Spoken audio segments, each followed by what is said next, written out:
وملامح بتبان للناس، تدخل جوه الروح والقلب بمشاعر مليانة حماس. راديو القاهرة الكبرى يقدم مواهب عطرية.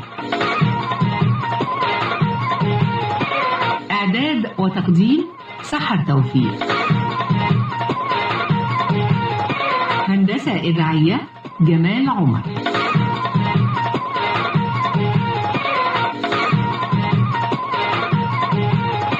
أهلا بكل مستمعي إذاعة القاهرة الكبرى. دايما لقاء جديد بيتجدد مع كل المواهب، ومواهبنا النهاردة جايين من كذا محافظة، وبالتحديد من محافظة الإسكندرية ومن محافظة دمياط. الكل جاي حاطط على عاتقه رسالة أو مسج معين عايز يوصله لكل المستمعين. والنهاردة بمناسبة 6 أكتوبر وانتصارات 6 أكتوبر بنقول لكل المستمعين تعالوا اسمعوا معانا أوبريت جميل جدا. أوبريت يمكن بيقدموه شباب من قصر ثقافة دمياط بالتحديد علشان يقولوا إن احنا مع مصر، وبالتحديد بيقولوا احنا بنناشد بانتصارات اكتوبر بمرور هذا الانتصار الجميل اللي دايما بيبقى فخر لينا ويبقى منارة نور لينا. ما زال من 46 سنة هذا الانتصار، وما زال حتى الآن بنكمل المشوار انتصارات اكتوبر. تعالوا مع بعض بقى كده من غير ما اطول على كل المستمعين الحلوين اللي بيسمعونا. معايا مجموعة من الشباب ومن الشابات، ومعايا مجموعة من الناس الجمال اللي هيتكلموا معانا النهاردة وهيقولوا احنا هنقدم ايه. اولا برحب بكل اللي موجودين معايا. برحب بالاستاذ محمد عبد الله المطرب، برحب بيك بقول لك كل سنة وحضرتك طيب واهلا بيك معانا. اهلا بحضرتك. اهلا بيك. وبرحب بالاستاذ محمد عفت. اهلا بيك يا استاذ محمد، ازي حضرتك عامل ايه؟ مطرب، ومحمد برضو مطرب. وبرحب بالاستاذ محمد رضا، اهلا بيك، موزع موسيقي وهو اللي عامل الاوبريت جميل باسم مصر وعروبه.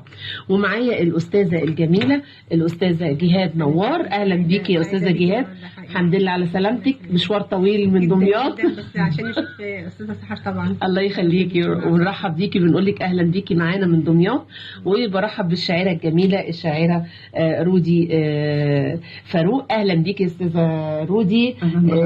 طبعا اهلا بيكي من اهل اسكندريه، يعني معانا اسكندريه ودمياط والشرقيه. عملت توليفه جامده، عملت توليفه حلوه. قولوا لي بقى، احنا النهارده كلنا جايين ما شاء الله، يعني اسكندريه والشرقيه ودمياط، ولكن هنعمل اوبريت جميل جدا هنقدمه للساده المستمعين، اتمنى يعجب كل المستمعين. قولوا لي بقى يا استاذه جهاد، الفكره الاول جات لك ازاي؟ اولا الفكره طبعا الاوبريت الاول بعنوان ايه؟ الاوبريت بعنوان مصر وعروبه. مصر وعروبه. مصر وعروبه ده عباره عن مجموعه من الكوبليهات موجوده في قصيده كبيره جدا اسمها بانوراما مصريه في حب مصر. حوالي 140 كوبليه، اتلحن منها اغنيه بحبك يا مصر، وتم توزيعها وهتنزل برضو في اكتوبر. وحاليا الاوبريت اللي احنا عملناه ده طبعا هو فكره ان المجموعه الجميله اللي معانا عشان ما ننساش الملحن، لان الملحن هو استاذ احمد الحسيني اللي قام بالتلحين، ما قدرش يحضر النهارده عشان الشغل، ووزعوا الاستاذ رضا، والغناء لمحمد عبد الله ومحمد عفت. وطبعا هم قاموا بانتاجه ماديا، يعني هم احنا عملوه على حسابهم الشخصي. الفكره ان المطرب هو اللي ينتج عمله، وفعلا احنا تنازلنا عن حقوقنا كشاعر وكملحن، وايدنا الفكره دي ان احنا ان هم قاموا بيها، والاستاذ الموزع برضو وماركو محمد رضا هو اللي وزع اللحن. وكمان استاذ ماركو اللي هو اتسجل عنده. عملوا يعني مش كلكم كده يعني اتشجعتوا. احنا مدينا هديه لمصر. دي هديه لمصر مني. والاوبريت نفسه ده داخل مجموعه كبيره من الكوبليات، اتمنى ان كلها برضو يتم تنفيذها. فهو طبعا اهداء لمصر، هي كلمات بسيطه جدا بس هي عن حب لمصر، مش لاي حاجه ثانيه غير لمصر. وهم اتفاعلوا وحماسهم بصراحه كان حضرتك اللي كاتبه الكلمات؟ ده كلماتي. ممكن نسمع الكلمات كده قلتيها، يعني اللي اتعملت اوبريت. الكلمات اللي اتعملت اوبريت هي بحبك مصر وعروبه، بحبك خطوه محسوبه، تعديني وترميني على برك، اروح واتملى من حسنك وناديكي وبوس خدك، وريت النصر تشهد لك يا ام الدنيا يا عظيمه، يا محروسه من الازمات، يا مصر دعوة